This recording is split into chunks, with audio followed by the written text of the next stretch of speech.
dear friends, and welcome to Rica Subtest 2 with Dr. Dickenson. Don't forget to go ahead and hit that subscribe button and leave a comment. Let me know what questions you have, what you liked about the video, what else you'd like to see. So, in this video, I'm going to be talking about the content knowledge that you need to pass Rica Subtest 2. In my previous video, I've already shared how to prepare for these tests and what you should do to study. So definitely check those out. For subtest 2, you'll have a total of 1 hour and 15 minutes. You'll have 35 multiple choice items and 2 constructed responses. Now, the content in this subtest includes these 2 domains. Domain 4, which is vocabulary, academic language, and background knowledge, and Domain 5, comprehension.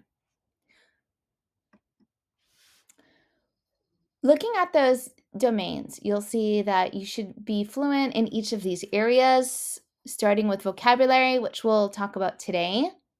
You want to know how vocabulary, academic language, and background knowledge, what role it has in reading development. And like the other competencies, you'll want to know how to teach it, how to assess it, and how do you support diverse students, including English language learners. So we're going to get started by talking about academic language and what it is.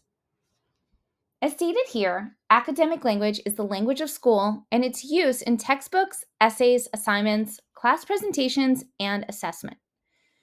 Academic language is in all grade levels, and it increases in frequency as students get older. So think about the funds of knowledge that your students bring into the classroom.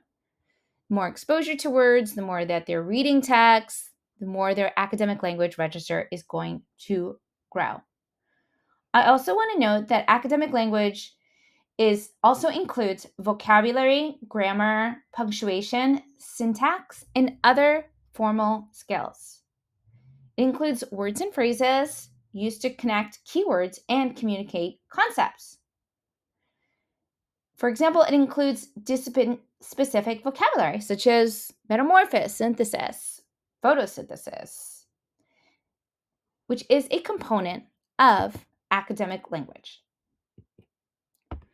Now, we can disaggregate the type of language into 3 tiers of vocabulary, as illustrated in this picture.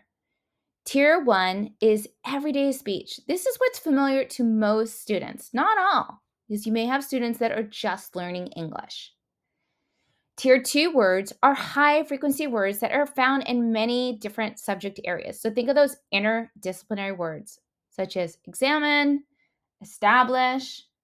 And then Tier 3 are subject-specific vocabulary, such as photosynthesis. Be mindful that the 3rd tier are the most difficult words, and they often pertain to a specific area of study. As shared, it can include words such as enzyme, parabola, and anarchy. So if you haven't realized, enzyme is for science, parabola for math, and anarchy in social studies. So let's talk about the types of vocabulary. There are 4 types of vocabulary: listening, speaking, reading, and writing. Now, our students' vocabulary consists of those 4 categories that work together. So it's really important that students are learning vocabulary, but applying vocabulary in each of these 4 areas. As you know, having a strong vocabulary influences a reader's ability and comprehension. It influences their writing, their speaking, and their ability to make sense of unfamiliar words. Let's talk about vocabulary and reading skills. Now that your students are able to decode text, they need to learn about how to comprehend what they're reading. And we know that vocabulary is critical for comprehension. Students who can know what the words mean can create meaning of a text. It's also important to note that vocabulary and background knowledge will lead to comprehension. So let's just stop there.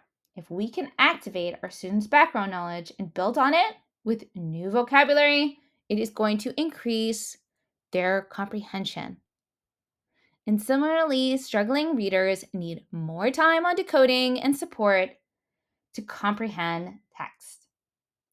So I always want to make sure, again, that we are providing opportunities for students to apply their background knowledge and schema to a text. Again, vocabulary impacts students' word comprehension, their word recognition, and their fluency. And we want to always build on our students' background knowledge of words. For example, if they have a knowledge of words such as cardio, they can understand a new word such as cardiologist. And just to piggyback, this is a research-based strategy here that vocabulary and background knowledge builds. Knowledge brings more knowledge. We have to remember that our kids coming into the classroom have limited knowledge about the world because they have fewer experiences to draw on and make connections to. So, without more background knowledge, which is the information one already knows about a particular topic, kids are going to start out with a smaller capacity to learn.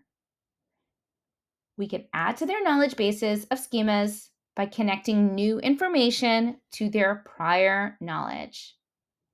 Strong background knowledge enables our readers to make inferences and to make sense of words that have multiple meanings. Okay, so children are continually building on their background knowledge while simultaneously using that new knowledge to acquire even more knowledge. So let's talk about some ways that you can build background knowledge. Maybe there's some strategies here that you are already familiar with. Like, for example, realia. As you can see in this image, I am holding a globe. That would be something that I would bring in to talk about the Earth, talking about continents or maybe a continental divide.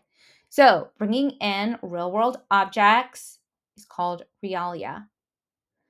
We can also have dialogic read alouds with our students, which is essentially a read aloud where we're having a conversation about the story. Maybe you haven't heard about connected text sets. This is a wonderful way to mix our genres and reading levels.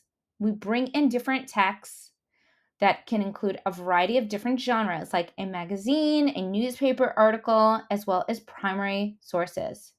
So to build our background knowledge, if I'm bringing in a variety of reading materials, it can also be videos and podcasts, my students are going to have a much more rich understanding of the concept, and we can continue to add on to their background knowledge. Think alouds are great for teachers to do, where I'm thinking aloud while we're reading a story so that I can make connections to personal experiences. I can connect to something that we've already read. Word maps, timelines, and maps, these types of graphic organizers can help our students build their background knowledge because they are categorizing and making connections to other concepts and skills.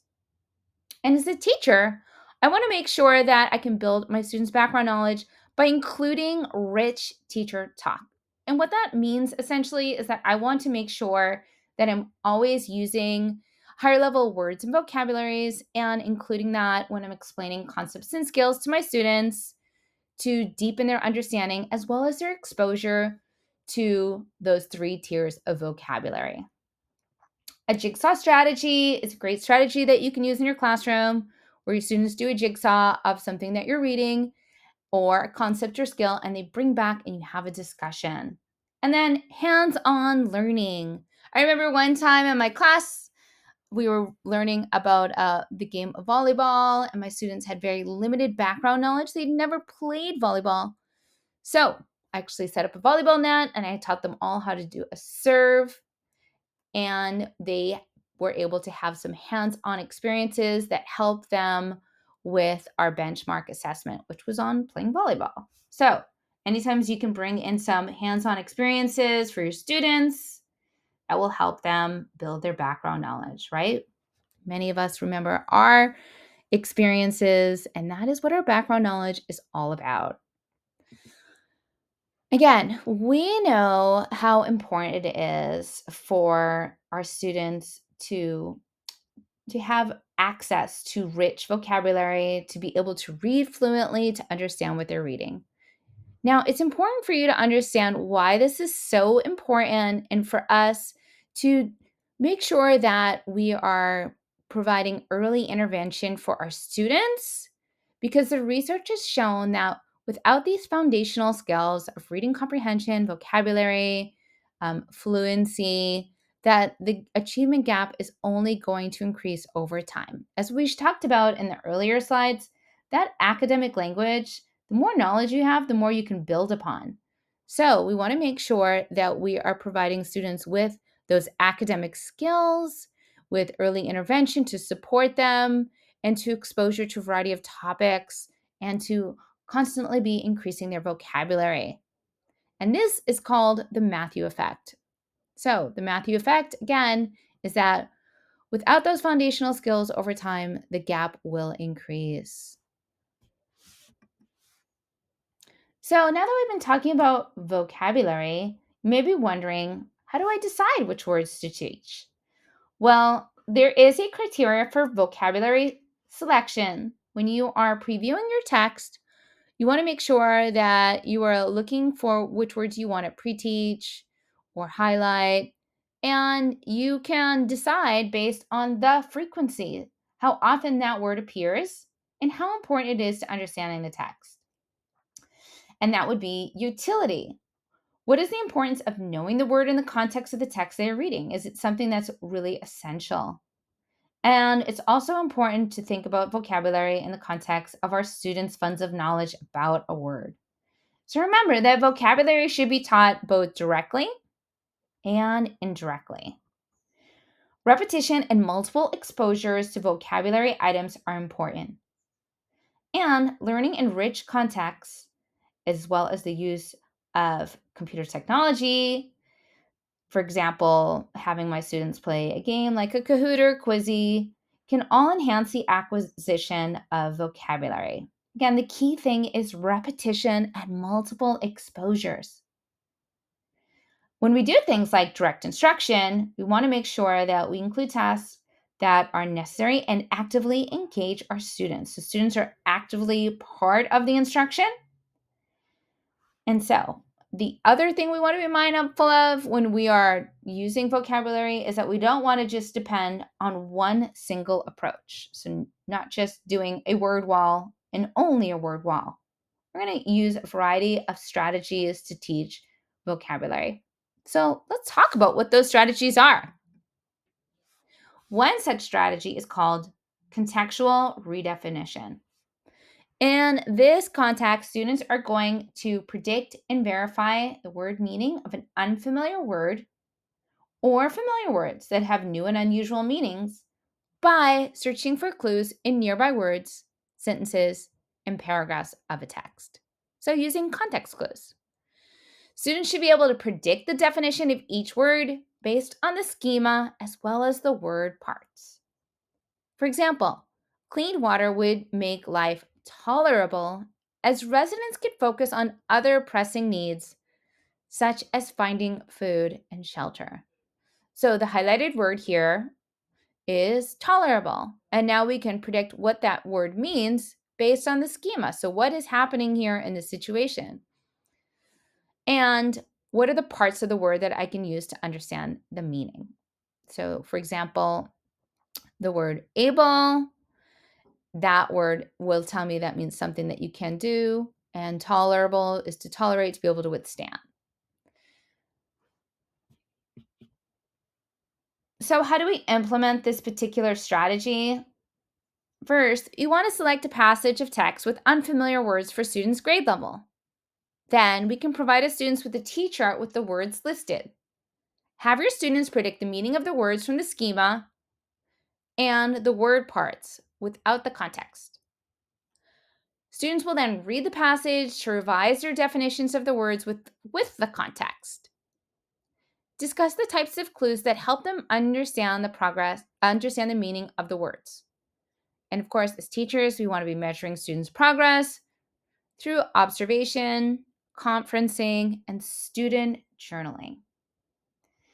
So, just to piggyback on why this is so critical that we are explicitly teaching vocabulary, because remember, it's not going to be acquired over by accident. We need to be giving our students exposure to words, being intentional through explicit instruction, and we want to make sure that we are really hitting on effective strategies for teaching vocabulary, such as this contextual redefinition, instruction, gameplay, and exposure, as well as experiences.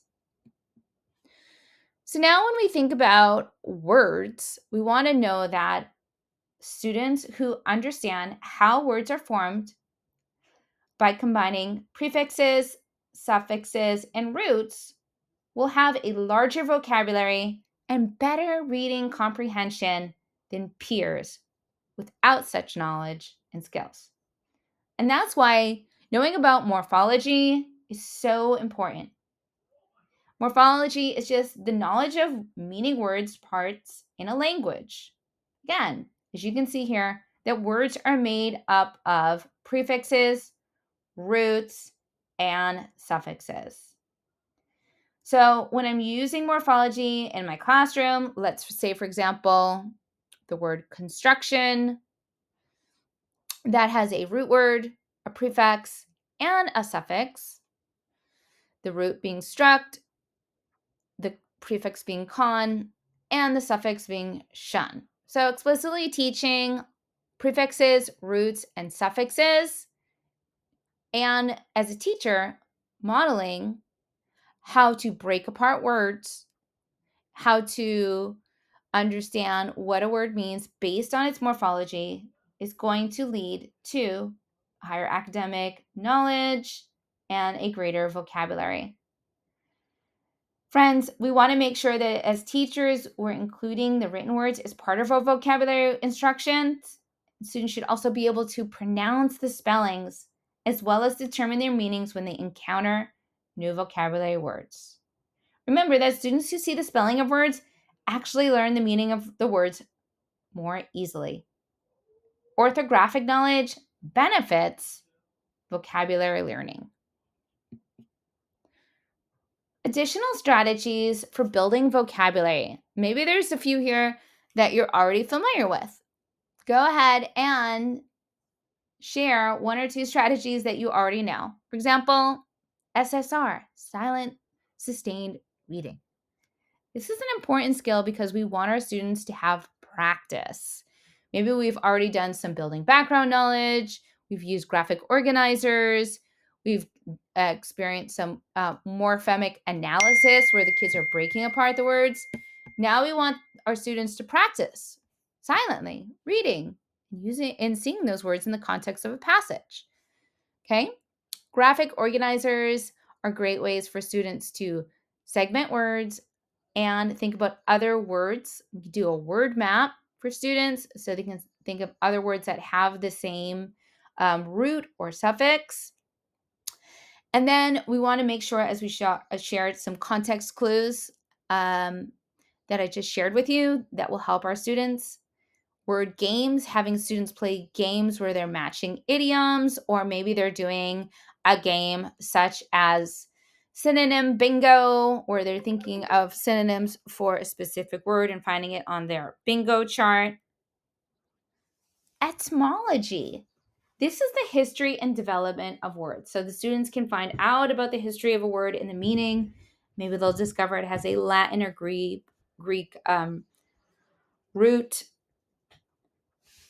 All right. And so that will also connect to having our students look up words in the dictionary and word consciousness, which we're going to talk about in a greater detail. I'm going to give you some strategy here, but just know that this is the interest in words and their meaning. Remember that when we're teaching vocabulary, we want to support deeper understanding by helping our students make connections between a new vocabulary word and other words. So, for example, if my students are come across a word such as dictation, they don't know what it means, I would have them break it apart. So, for example, knowing that the word dict means to speak and ation, which is an action, then the students can think of the word dictation as the action of recording what somebody's speaking. So we want to make sure our students are making connections to other words. They can also relate the word to their own experiences. My grandmother used to take notes of doctors' reports. And we want to make sure that we're also helping our students differentiate between correct and incorrect uses of the words. This is part of the Freyer model, which is a graphic organizer that you can use to support your students in understanding vocabulary. Finally, we're going to generate and answer questions that include the word. Again, the whole notion of giving our students multiple opportunities to practice and rehearse. Multiple exposures increases our students' ability to recall. That is key, and you may see a question like that on the Rica. Now, a word map, which you can see here, is a type of semantic map. Semantic maps are graphic organizers that visually represent concepts and the connections between words and phrases. Word maps are similar to semantic maps for vocabulary, but they focus on understanding the central word, while semantic maps for vocabulary focus on expanding the word. Let's also talk about cognates. Cognates are words that appear in two languages that share a similar meaning. I give you some examples here. I said it in Spanish. Timido and timid. Historia and story. Fotografia and photograph. So we want to bring into awareness our students' similarities between the language that they're learning and the language that they've already acquired. In many ways, using cognates is building on our students' background knowledge, which we know is one of the most effective ways to support our English language learners. A few strategies that you can be using to support your students in cognates. Reading aloud. When you read aloud to your students, you have your students think about the cognate that they hear. And then you'll have your students stop reading and discuss that cognate. For example, if I'm doing a story on family and the student recognizes that's similar to the Spanish word familia, we're going to point out the subtle differences in both the spelling and in the sound. Now, we can also incorporate other strategies like games where students are sorting the words. One card has English, the other has Spanish. And we can have our students write cognates as they're reading stories. And then finally, we can have our students write examples of false cognates on the board. We talked a little bit about word consciousness, but I want to just highlight this involves being aware and interested in words and their meaning, as well as noticing when and how new words are used. We know from the research that individuals who are word conscious are motivated to learn new words as well as use them skillfully. So, here are some key aspects of word consciousness: awareness of vocabulary, so students are noticing new words; interest in language, students are interested in knowing where the word comes from, their forms and variations; an understanding of word relationships, so being able to recognize synonyms, antonyms, and homonyms, as well as how words can change meaning based on the context. Again, as we shared morphemes, those roots, prefixes, and suffixes, we want our students to be able to explore word structure. And then finally, the application and context, which is having our students use the new vocabulary appropriately in speaking and writing. So one thing I would always do in my class when we were learning new words, especially in science, is they would use those words and write a short story. I've also done this in math, and they would write a poem. And just giving them multiple opportunities, again, experience, exposure and practice and playing with words, right? And that is obviously going to support their engagement as well as their ability to use the words. The more they use it, the less likely they are to lose it. All right. Some additional activities. I've got quite a few here. Just want to highlight if you haven't heard of these. One of my favorites is a word of the day. So I will just introduce a word of the day and students learn a new word each day, use it in a sentence. We can also do synonym and antonym hunts. Students are finding synonyms and antonyms, and some games like Scrabble, Boggle, Quizzy. Can you incorporate technology here? Quizlet, context clues activities, creative word usage, as I share, having your students write a short story or poem, some word art's a lot of fun. Group discussions, students are discussing where students use the new vocabulary in conversation. Etymology, which is again the origin of the words and how their meanings have evolved. It's really going to deepen their appreciation for language. Hopefully you've seen some interactive word walls.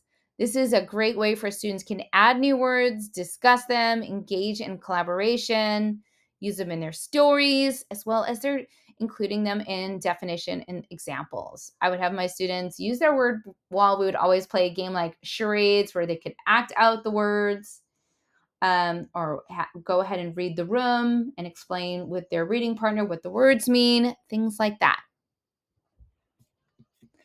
All right, so when it comes to supporting all of our learners, we want to make sure that we are aligning our instructional strategies and supports based on our learners' needs. For example, if my students are advanced, I want to make sure that I'm providing challenging activities that will build on their background knowledge and require them to just think more critically about the words and apply in a more conscious way. Struggling readers will need more support, more practice. We can always reteach with UDL, which stands for Universal Design for Learning. This is great to mention in your constructive response. If you're not familiar with UDL, definitely search it up. But essentially, there are 3 principles to designing instruction, which are multiple means of action. So like I said, having the students play games, use hand movement, expression. So not just doing like a time test, but having our students apply the words in a poem or a story. Engagement, having students engage in the word. And representation. So when I'm teaching new words, I am showing the students different ways. We're doing not just one strategy, like finding out about the history of the word using etymology, but also including some visuals. If you're not familiar with vocabulary, it's an amazing website where they do videos of words and they show what the word means in the context of a situation. So helping our students with that background knowledge as well. For our English language learners, we talked about the importance of cognates, providing concrete examples, and then building on their knowledge of English morphemes. Remember that's roots, suffixes, and prefixes. All right, so now that we talked about the importance of vocabulary, the final piece is to just talk about how do we assess vocabulary. So there are 3 traditional ways, but there are so many more. First, we can have our students use a word in a sentence with multiple answer choices, just like you'll see on the Rica. We can provide analogies, which your students are going to be thinking about the relationship, like hot is to cold, as day is to night. They're opposites. Synonyms, identifying a synonym for a target word. So slow, and another word that's similar to slow. Then we can provide other examples for our students. We talked about having our students use like a fill in the blank, which is a closed sentence, maybe providing them with a word bank for them to fill in those blanks if they need additional support, having our students write the words in a sentence, using word maps such as visual organizers. We can also do an oral assessment, and this is really developmentally appropriate for our younger kids, having them explain the meaning of a word. So many different ways for us to assess our students, and it's important to assess in multiple ways. How do we assess morphemic analysis? Again, this is when we have our students break up a word such as unhappily. They should be able to identify the prefix is un, meaning not, and the root being happy, meaning showing pleasure. And so for us, with morphemic identification, we want to make sure that our students are able to break down a word into its morphemes. And then we can do activities and assessments that mirror that, such as having our students do a word creation activity, given a list of morphemes, ask them to create new words, matching activities, matching prefixes and suffixes to the meanings of root words, and word analysis, where students can break down each word into the parts. And so with our students, we want to have that entry-level assessment to see where they're at. And then we're going to do some progress monitoring to see how much they're progressing towards mastery, and then a summative assessment. Summative assessment in the word means to sum up, so we can see how our student has developed mastery of that standard. All right, so now that we've gone over all the nuts and bolts here, I want to take a moment to just do some quick checks. So we'll give it some situations that talk about vocabulary, and then we're going to go over to the next domain, which is comprehension. So let's do a quick check. Middle school teacher writes the morpheme struct on the board, pronounces it, and explains that struct derives from the Latin word of build. The teacher then asks students if they can think of English words that start with or include struct. The teacher uses the student's suggestion to create a word map. This activity is likely to promote students' vocabulary development primarily by helping the students A. Recognize common prefixes and suffixes, B. Draw on knowledge of phonics, C. Learn how to concept map, or D. Apply knowledge of word roots as a word learning strategy. You got it. The answer is D. That's how quick we have to answer, because I got about a minute and a half to answer each question.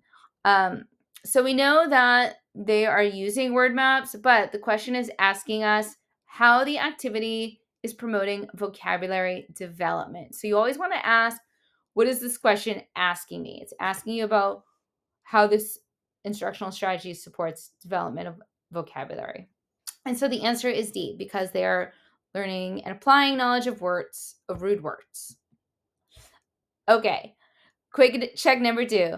Which instructional strategy method would best help students understand and retain new vocabulary? A, asking students to memorize definitions.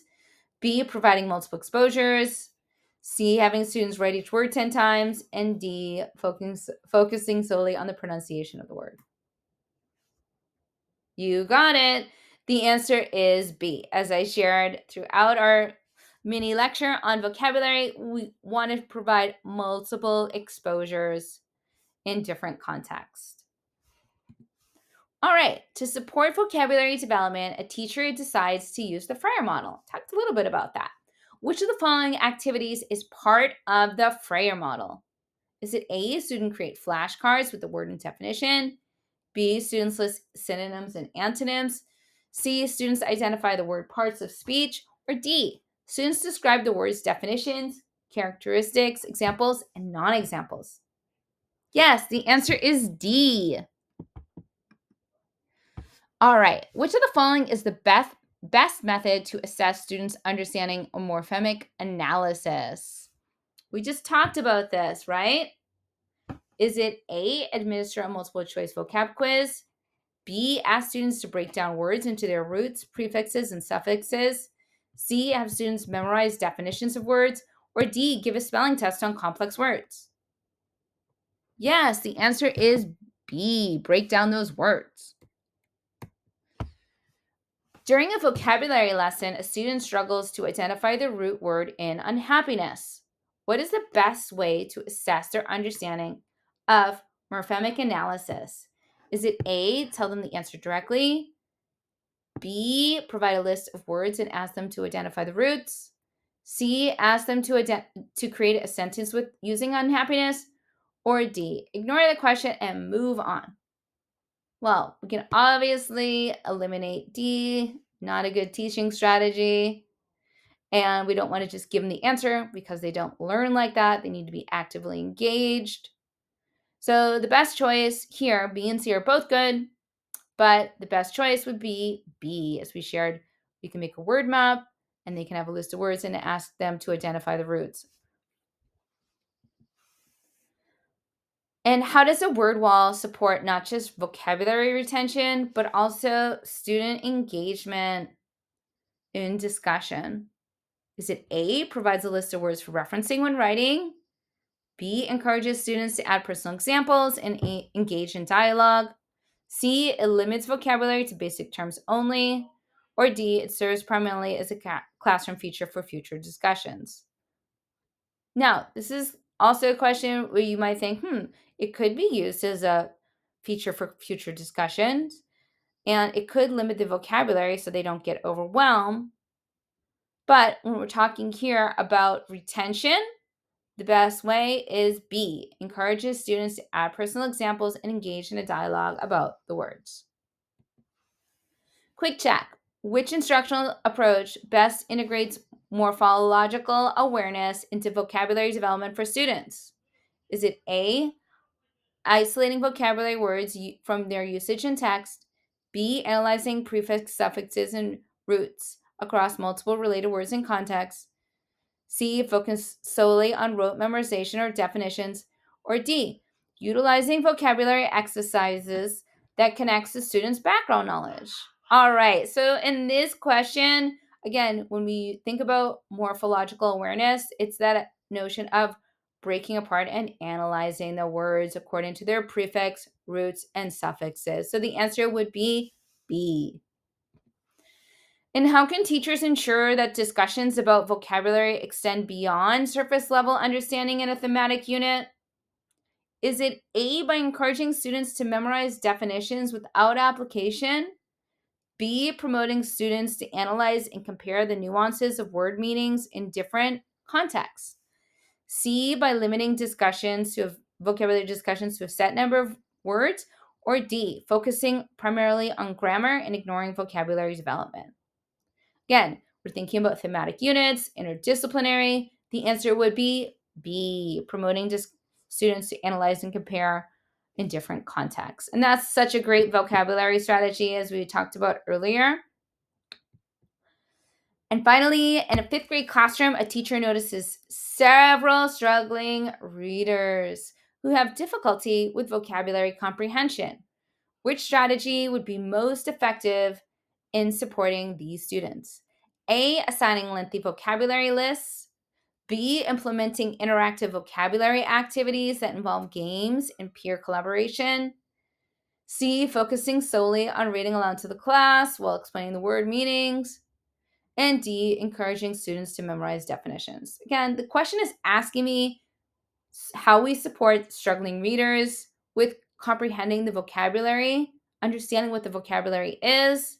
So we want to make sure that in that situation, we're not just having students memorize lists or just explaining to them what the words means, especially if they're struggling with it. They need to make sense. They need to make their own sense of the word, and they need to manipulate and play and have that word consciousness.